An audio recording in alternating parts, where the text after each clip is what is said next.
నమస్తే. ఎన్నికల దగ్గర పడుతున్న కొద్దీ ప్రధానమైనటువంటి పార్టీలు ప్రచారంలో దూసుకువెళ్తూ ఉన్నాయి. దీనిలో భాగంగా మహబూబ్నగర్ జిల్లాలో మనం ప్రజెంట్ ఇక్కడ ఉండడం జరిగింది.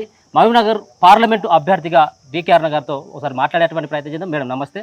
ఎట్లా జరుగుతుంది మేడం? ఎర్రటెండలో కూడా మీరు పార్టీలో ఉంటూ మీరు ప్రచారంలో దూసుకు వెళ్తూ ఉన్నారు, ఎట్లా అనిపిస్తూ ఉంది ప్రచారం? ఎందుకంటే ప్రజల్ని కలుసుకోవాలి, నరేంద్ర మోదీ గారు చేసిన పనులు చెప్పుకోవాలి. కాంగ్రెస్ పార్టీ ఏదైతే ప్రజల్ని మోసం చేస్తూ ఉందో, ఇక్కడ రాష్ట్రంలో భారతీయ జనతా పార్టీ అధికారంలో లేకపోవడం వల్ల గతంలో ఉన్న బీఆర్ఎస్ పార్టీ కానీ ఇప్పుడున్న కాంగ్రెస్ పార్టీ కానీ నరేంద్ర మోదీ గారి పైన దుష్ప్రచారం చేస్తూ అబద్ధాలు చెప్తూ ప్రజలని మోసం చేస్తూ పోతున్నారు.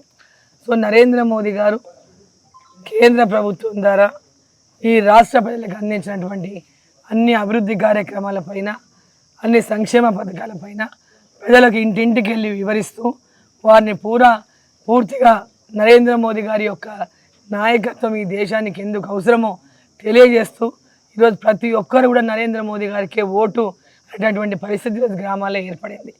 వీళ్ళు ఎవరెన్ని ప్రచారాలు చేసినా దేశం కోసం నరేంద్ర మోదీ గారు ఉండాలని ఈరోజు ప్రజలంతా కూడా నరేంద్ర మోదీ గారి నాయకత్వంలో కమలం పువ్వు గెలవాలని ఈరోజు ఆకాంక్షిస్తున్నారు.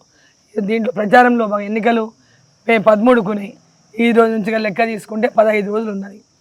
సో సమయం తక్కువ అవుతా ఉంది రోజు రోజు. ఎంత ఎక్కువ ప్రజల్ని కలుసుకొని ఈ యొక్క విషయాలు తెలియజేయాలని లక్ష్యంతో ఊరూరా కూడా ప్రచారం చేయడం జరుగుతూ ఉంది, ప్రతి గ్రామంలో కూడా. నిన్న ముఖ్యమంత్రి రేవంత్ రెడ్డి కొన్ని కామెంట్లు చేయడం జరిగింది భారతీయ జనతా పార్టీ పైన. భారతీయ జనతా పార్టీ కాదు బీజేపీ అంటే బ్రిటిష్ జనతా పార్టీ అని చెప్పేసి ఈ వ్యాఖ్యలు ఎట్లా చూస్తారు? రేవంత్ రెడ్డి అసలు కాంగ్రెస్ ఓడే కాదు, టీడీపీ కాంగ్రెస్ ఓడు. కాబట్టి నాకు దేశం అంటే, దేశభక్తి అంటే భరతమాతనే భారత్ మాతనే విమర్శించినటువంటి నాయకుడు రేవంత్ రెడ్డి. అసలు రాజకీయాలలోనే ఆయన ఎందుకున్నాడో ఇప్పటికీ అర్థం కాదు. జాతి మీద నమ్మకం లేదు, దేశం మీద నమ్మకం లేదు, దేశీయత మీద నమ్మకం లేదు.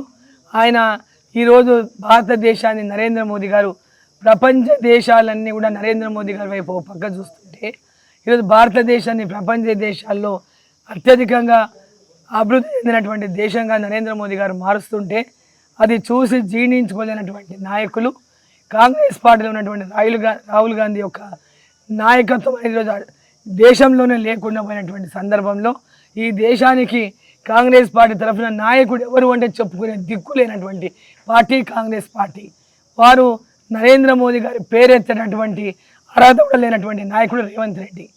ఈరోజు భారతీయ జనతా పార్టీ ఈరోజు దేశం కోసం అనేక త్యాగాలు చేసినటువంటి పార్టీ. భారతీయ జనతా పార్టీలో జనసంఘ నుంచి ఎంతో పెద్ద ఎత్తున ఈ దేశం యొక్క అభివృద్ధి కోసం అహర్నిశలు కృషి చేసినటువంటి అనేక మంది నాయకులను మరుగున పడేసి ఒక కుటుంబాన్ని మోసినటువంటి పార్టీ కాంగ్రెస్ పార్టీ. ఈరోజు వాళ్ళు ఈ దేశం గురించి మాట్లాడే అర్హత రేవంత్ రెడ్డి గారికి లేదు, నరేంద్ర మోదీ గురించి మాట్లాడే అర్హత రేవంత్ రెడ్డికి లేదు.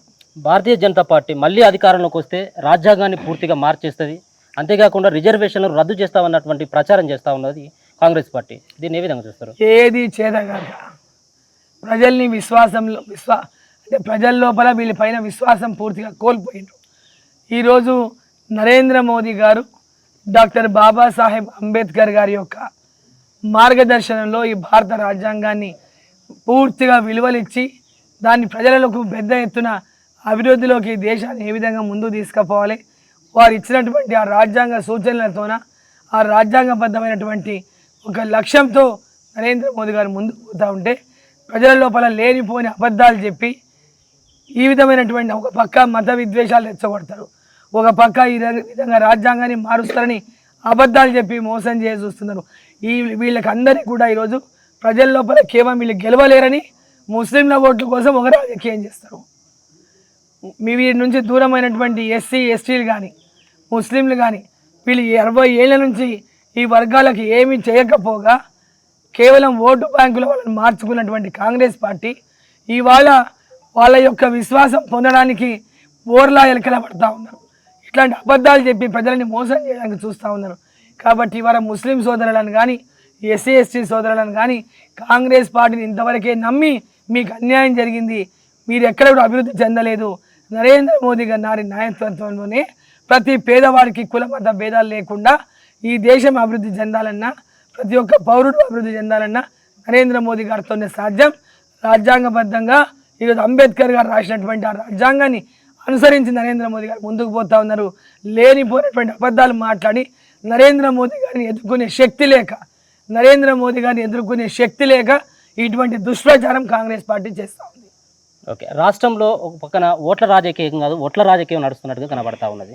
నిన్న రేవంత్ రెడ్డి సవాల్కి నిన్న హరీష్ రావు సైతం అక్కడికి గన్బార్కు వద్దకు వెళ్ళి ఈ రాజీనామా పత్రాన్ని సమర్పించడం, ఎంత వ్యవహారాన్ని చూస్తే ఏ విధంగా అనిపిస్తుంది మేడం? ఈరోజు కాంగ్రెస్ బీఆర్ఎస్ ఒకటి అని కనపడతా ఉంది. వాళ్ళిద్దరు డైలాగ్ చూడండి,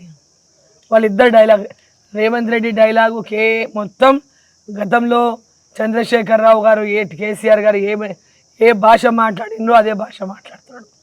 ఆయన ఏ విధంగా అబద్ధాలు చెప్పిండో అదే అబద్ధాలు చెప్తుండో, ప్రజల్ని ఏ విధంగా మోసం చేసిండో అదే విధంగా మోసం చేసి మొత్తం కేసీఆర్ యొక్క అడుగుజాడల్లో ఈరోజు రేవంత్ రెడ్డి గారు నడుస్తున్నారు. ఈరోజు బడేబాయి చోటేబాయి వాళ్ళు, పెద్ద దొర చిన్న దొర వాళ్ళిద్దరు కూడా ఈ రాష్ట్రాన్ని ముంచడానికి ఇద్దరు కలిసి ఈరోజు ప్రయత్నాలు చేస్తూ ఉన్నారు. తెలంగాణ ఈరోజు అభివృద్ధిలోకి రావాలన్నా, తెలంగాణ అభివృద్ధి చెందాలన్నా నరేంద్ర మోదీ గారి సహకారం లేనిదే తెలంగాణ ఈరోజు అభివృద్ధి చెందేటటువంటి అవకాశం లేదు. పూర్తిగా ఖజానా ఖాళీ చేసిపోయిండు కేసీఆర్. ఖజానా ఉంది, మేము ఇంకా 6 గ్యారెంటీలు ఇస్తామని చెప్పినోడు కాంగ్రెస్ వాడు. ఇద్దరు మోసం చేసి ఓటు అడిగే హక్కే వాళ్ళకి లేదు. ఈ ఓటు దేశం కోసం, ఈ ఓటు దేశంలో నరేంద్ర మోదీ గారు చేస్తున్న అభివృద్ధిని చూసి వేస్తున్నటువంటి ఓటు. ఈ దేశంలో రామరాజ్యం రావాలంటే నరేంద్ర మోదీ గారు ప్రధానమంత్రి కావాలి. ఈ దేశంలో ధర్మం 4 పాదాలుగా నడవాలంటే నరేంద్ర మోదీ గారు మళ్ళీ ప్రధానమంత్రి కావాలి. ఈ దేశం ప్రపంచ దేశాల్లోకి వెళ్ళి అభివృద్ధి చెందిన దేశంగా భారతదేశం ఉండాలంటే నరేంద్ర మోదీ గారు గెలవాలి. ఆ లక్ష్యంతోనే ఈరోజు ప్రజలంతా మోదీ మోదీ మోదీ అంటున్నారు. ఎక్కడికి వెళ్ళినా ఈ ఓటు నరేంద్ర మోదీకే, ఈసారి కమలం గుర్తుకే అనే మాట చాలా స్పష్టంగా ప్రజలు చెప్తున్నటువంటి తీరును జీర్ణించుకునేటువంటి కేసీఆర్ కానీ రేవంత్ రెడ్డి కానీ ప్రజలని మళ్ళీ అబద్ధాలు చెప్పి మభ్యపెట్టేటువంటి ప్రయత్నం చేస్తూ ఉన్నారు. ముఖ్యమంత్రి హోదాలో ఉన్నటువంటి రేవంత్ రెడ్డి ఇప్పటికే 3-4 సార్లు మహబూబ్నగర్ రావడం జరిగింది. అక్కడ ఉన్నటువంటి కాంగ్రెస్ పార్టీ అభ్యర్థి ప్రచారం కోసం, దేనికోసం అనుకోవచ్చు, ప్రచారం కోసం అనుకోవచ్చు, లేకపోతే డీకేఆర్ను ఎదుర్కొనేటువంటి ఆ సంబంధించినటువంటి దమ్ములేక అనుకోవచ్చు. ఈరోజు డీకేఆర్ని ఎదుర్కొన్న లేక, డీకేఆర్ని పాలమూరుకు చేసినటువంటి అభివృద్ధి కానీ, పాలమూరు ప్రజలకు ఎప్పుడు అందుబాటులో ఉండడం కానీ, ఈ పాలమూరు కోసం అహర్నిశలు ఓడినా గెలిచినా ప్రజల మధ్యలో ఉండి ప్రజలకు అందుబాటులో ఉండి ప్రజలకు ఓడినప్పుడు పోరాటాలు చేసింది, గెలిచినప్పుడు పని చేసింది. ఇవన్నీ చూసిన రేవంత్ రెడ్డి గారు వాళ్ళు ఎప్పుడూ ఏమి చేయలేదు జిల్లాకు. ఈరోజు అరుణమ్మని చూసి జీర్ణించుకోలేక ఈరోజు ఎట్లయినా అరుణమ్మని ఓడగొట్టాలి కాబట్టి ఆయననే చెప్తున్నాడు, ఎమ్మెల్యే ఎలక్షన్ నేను ఒకటేసారి వచ్చినా మరి ముఖ్యమంత్రిగా ఉండి ఈరోజు పార్లమెంటులో అరుణమ్మని ఓడగొట్టడానికే ఇప్పటికీ 6 సార్లు వచ్చిపోయాడు. మరి నువ్వు అంత గొప్ప హామీలు ఇచ్చినావు, 6 గ్యారెంటీలు, ప్రభుత్వం మీకు రెఫరెండం అన్నావు, ప్రజలు ఇచ్చే ఓట్లు మేము ఈ పథకాలన్నీ ఇచ్చేసినాం, ఇది మాకు రెఫరెండం అన్నావు. మరి ఇప్పుడు ఎందుకు ఇంతగానే తిరుగుతున్నావు? మరి పబ్లిక్ మీరు మంచిగా చేస్తుంటే మీకు ఓట్లు వేస్తారు కదా, ఎందుకు ఇంతగానే మీరు తిరుగుతున్నారు? ఇది కేవలం ఒక దగ్గర ఏం చెప్తున్నాడు, ఇంతకుముందే నేను చూసిన వీడియో ఒకటి, కంటోన్మెంట్లో వాళ్ళు మహిళకు టికెట్ ఇచ్చిండ్రు. కంటోన్మెంట్లో వాళ్ళ కాంగ్రెస్ పార్టీ పెట్టిన మహిళా అభ్యర్థిని గెలవాలని అంటున్నారు.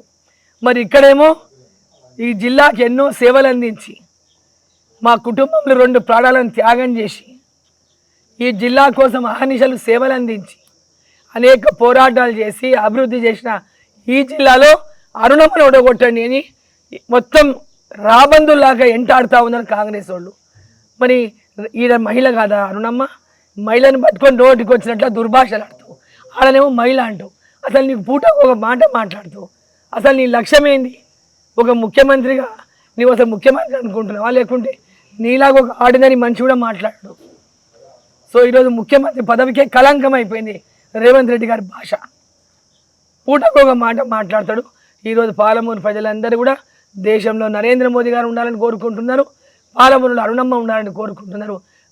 ఈ యొక్క పాలమూరు ప్రజలంతా కూడా ఘన విజయాన్ని అందిస్తారు, నన్ను గెలిపిస్తారు. మేడం ఒక మాట, అంటే మహబూబ్నగర్లో 7 అసెంబ్లీ స్థానాల్లో అక్కడ కాంగ్రెస్ పార్టీ అధికారంలో ఉంది, కాంగ్రెస్ పార్టీ ఎమ్మెల్యేలు గెలిచి ఉన్నారు. మీరు ఏ విధంగా వీళ్ళని ఎదుర్కోబోతా ఉన్నారు? డీకేఆర్నకు ఎందుకు ఓటు వేయాలని చెప్పేసి భావిస్తున్నారు? ఇంతకుముందు చెప్పిన కదా, ఇప్పుడు గెలిచిన వాళ్ళు ఇంతకుముందు ఏం పనులు చేయలే, ఇప్పుడు గెలిచిన వాళ్ళు ఏ పోరాటాలు చేయలే. ఇప్పుడు గెలిచిన వాళ్ళు కేసీఆర్కి వ్యతిరేకంగా ఓట్లేస్తే గెలిచింది అంతే. వీళ్ళు ప్రజలలో లేరు, ప్రజలకు సేవలు అందియలేదు, ప్రజల కోసం పోరాటాలు చేయలేదు. ప్రజల కోసం పోరాటాలు చేసింది భారతీయ జనతా పార్టీ. ప్రజల కోసం జిల్లాలో అహర్నిశలు ప్రజల యొక్క సమస్యలే పోరాటం చేసింది డీకే అరుణమ్మ. కాబట్టి జిల్లా అభివృద్ధి చెందాలి అంటే డీకే అరుణమ్మకు ఓటేయాలి, డీకే అరుణమ్మని గెలిపించాలి. ఈ జిల్లా నరేంద్ర మోదీ ఇచ్చినటువంటి ప్రతి పథకం పాలమూరు పార్లమెంట్లో ప్రతి ఒక్కరికి కూడా అందియాలంటే డీకే అరుణమ్మని గెలిపించాలి. Okay madam, thank you.